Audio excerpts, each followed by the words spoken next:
어제 저녁 강원도의 한 도로 전신주에 달린 개폐기에서 작은 불꽃이 튀었습니다. 이 불씨는 태풍과 맞먹는 위력의 바람을 타고 거대한 불길이 돼 고성과 속초 일대를 집어삼켰습니다.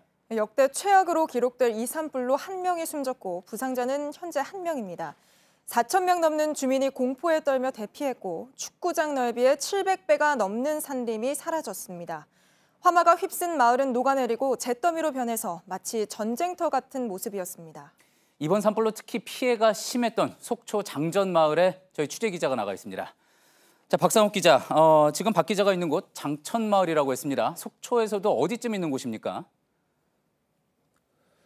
네, 이곳 장천마을은 산불이 처음으로 발생한 미시령 터널 부근과 또 속초 시가지의 중간쯤에 위치한 곳입니다. 아무래도 불꽃이 맹렬하게 속초로 향하는 길목에 있다 보니까 마을 전체가 입은 피해 역시 매우 컸습니다. 현재 산불이 발생한 지 만 하루가 지났지만 여전히 매캐한 냄새는 가라앉지 않고 있습니다. 지금 제 뒤로 보이시는 건물을 한번 살펴볼 텐데요. 이번 산불로 완전히 타버렸습니다. 전소가 됐습니다. 가재도구는 거의 흔적도 없이 모두가 타버렸고 이렇게 한번 집 옆으로 옮겨보면 가재도구뿐만 아니라 그 옆에 있었던 모든 물건들이 타버린 것도 확인할 수 있습니다. 집 옆에 있었던 기와장 역시 모두 와르르 무너져 있는 모습을 확인하실 수가 있습니다. 또 한번 옆을 보시면 이곳 주민이 이용을 했었던 이 노인용 전동차 역시 앙상한 뼈대만 보이고 있습니다. 이 집만 이 마을에서 이렇게 전소된 것이 아닙니다. 주변의 모든 집들 역시 마찬가지였는데요. 자, 지금 제 좌측에 있는 집을 한번 보시죠. 슬레이트 지붕은 아예 주저앉아 버렸습니다. 또 그 옆에 있는 건물 같은 경우에 간신히 기둥 역할을 하는 벽체만 일부 남아있는 상태입니다. 조금 더 움직이면서 현장을 살펴보겠습니다. 지금 이 집을 끼고 바로 돌아보면 저 위에 있는 건물 역시 철제 이 패널이 열에 이기지 못해 엿가락처럼 휘어진 모습을 살펴볼 수가 있습니다. 자, 저희가 해가 지기 전에 마을 전반의 모습도 한번 살펴봤었는데요. 해가 지기 전의 모습을 봤을 때 마을은 하룻밤 사이에 산불의 말 그대로 초토화된 그런 모습이었습니다. 자, 속초시에서는 총 155곳에서 전소가 발생을 했습니다. 그런데 이곳 한 마을에서만도 57채가 모두 불에 타버렸습니다. 예.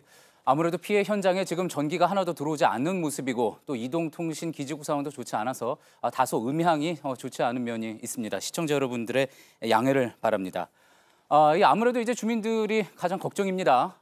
대피소 이야기를 좀 전해줄까요? 대피소는 이제 찾아오는 분들이 거의 없다고 하죠? 네, 그렇습니다. 당국은 속초 시내 여러 군데의 학교 또 체육관 등의 대피소를 마련했습니다만 오늘 오후에 저희가 찾아봤을 때까지만 하더라도 거의 텅텅 빈 그런 모습이었습니다. 아무래도 화재 진압이 마무리 단계에 접어들면서 정신없이 떠나온 집이 무사한지 살펴보겠다라는 이런 마음이 컸었던 겁니다.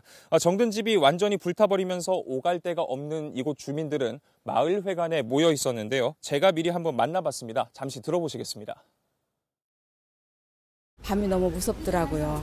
전체 마을 사람들이 다 벌벌 떨면서 막 마음 달래면서 서로 손을 잡고. 예.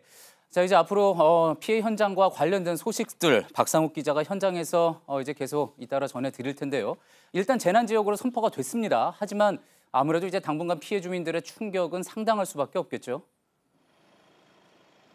네, 그렇습니다. 정부의 재난지역 선포로 차차 이 보상 절차가 진행되겠지만 순식간에 정든 집과 또 축사 등을 잃어버린 이 상실감은 쉽게 아물기가 어려워 보입니다. 다행히 목숨은 건졌지만 등의 털이 까맣게 그을린 소와 또 뼈대만 앙상하게 남은 이 자가용만 보더라도 시청자분들 역시 충분히 이해를 하실 수 있을 것 같습니다.